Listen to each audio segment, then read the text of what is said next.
What do we need to be happy? Everybody has their own ideas about this, and if our ideas don't work out, then there's plenty of advice around. We might be told that we should have pursued our passion, or maybe we'll be told that we should have developed a better outlook. But I worry there's a little bit of advice we don't get today that's not part of our modern discussions of happiness, and I also worry that this advice might seem a bit old. It's really old. It's Aristotle old. And it's the idea that you can't possibly be happy unless you're ethical. Doesn't that sound like fun? Looks like fun. If I can speak for you, the mere thought of adding anything into your schedule or to your list of daily responsibilities and duties is a non-starter. I mean, just a non-starter, not just for happiness. But that's not the idea. So this account of ethics is not a suggestion that you should do more. I think it's easier to understand it as the suggestion that we should do less, that we should grab out and desire less. Now, if that sounds weird, I have an example that might show that we think this way all the time. It's easy to relate to. So imagine you're in a store, you found your item, you go to the checkout, and the clerk gets called. She was counting money. So the cash register is left open, and there's a big stack of 20s right there. Now, do you look over your shoulder or look for cameras? Who would do no? Okay, she comes back. She puts the money away. She's a little flustered. You buy your item, and she forgets to give you your $10 in change. Now, you wouldn't mention that, right? So we would, I imagine, we would mention the $10. Now, it's so odd. In just a moment, something's changed. Because nobody would say that 10 is more than a few hundred. Nobody would say that. But the appeal of the 20s wasn't there. It wasn't attractive to us. But the 10 is downright attractive. I mean, you're not going to leave without your change. And Aristotle would go, yeah, that's ethics. That's integrity. So it really works on us, and it helps us to weight things. We don't get our weighting from just, counting up the dollars that are there. Now, an A is not worse than a C minus. But if that's all we say, I feel that we've done a real disservice to our students. We don't want our students to cheat. Now, cheating in the classroom might not seem that severe, but I've asked students in large groups why other students cheat. And I've been given answers right away. It made me kind of nervous how quickly they responded, and in a very matter-of-fact manner. Oh, to save your scholarship or to get into graduate school. So this is exactly what it'll be like, I guess, when there are greater stakes. I mean, getting an A in some philosophy class, it's small potatoes. But people cheat to save their career, to save their house, to save a political campaign. So I feel like it's a real emergency. We have to be able to answer this challenge, these excuses that people have for cheating. In other words, I think just telling people when you cheat, you're cheating yourself is perfectly unhelpful, right?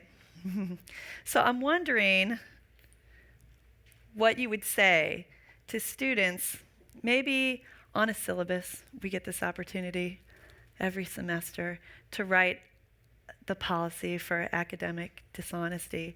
And we always list the penalties, and they're so stiff.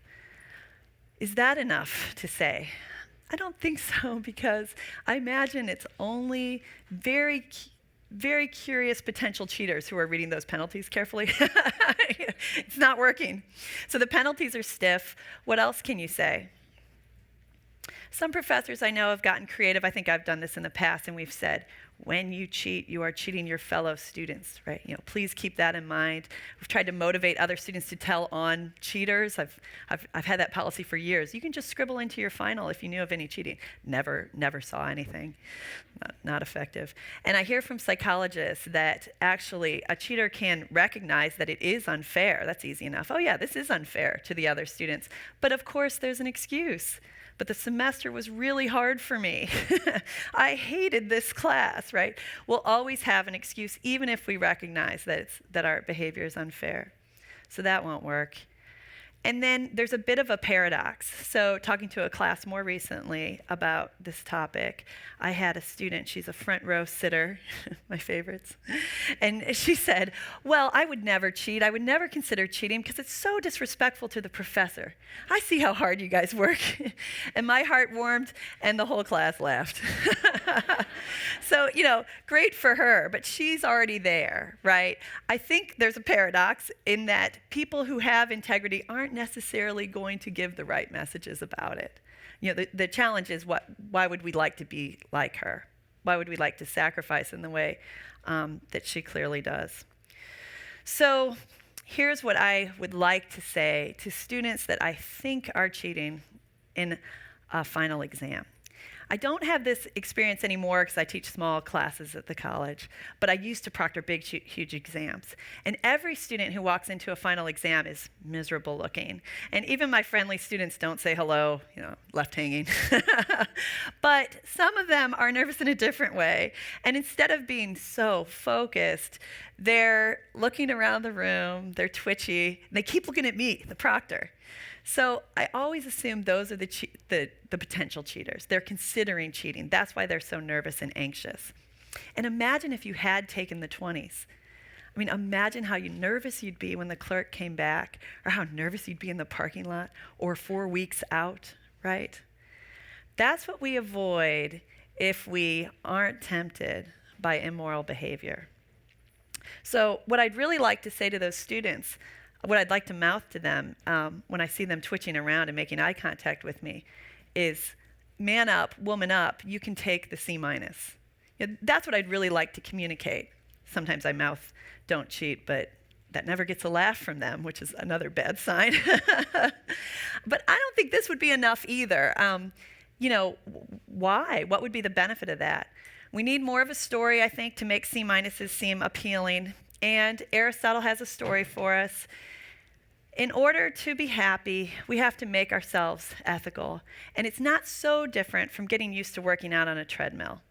So people who do not work out on treadmills think it seems like torture. I can think of a million things I'd rather be doing. If I ever end up on a treadmill, I am thinking of those other things I could be doing. Right? I'm twitchy. I'm looking around for opportunities to get off of that thing. But some people seem to enjoy it. Now, I'm not sure they would say they enjoy the actual time on the treadmill, but that might be part of the story. They enjoy being fit and they enjoy feeling healthy.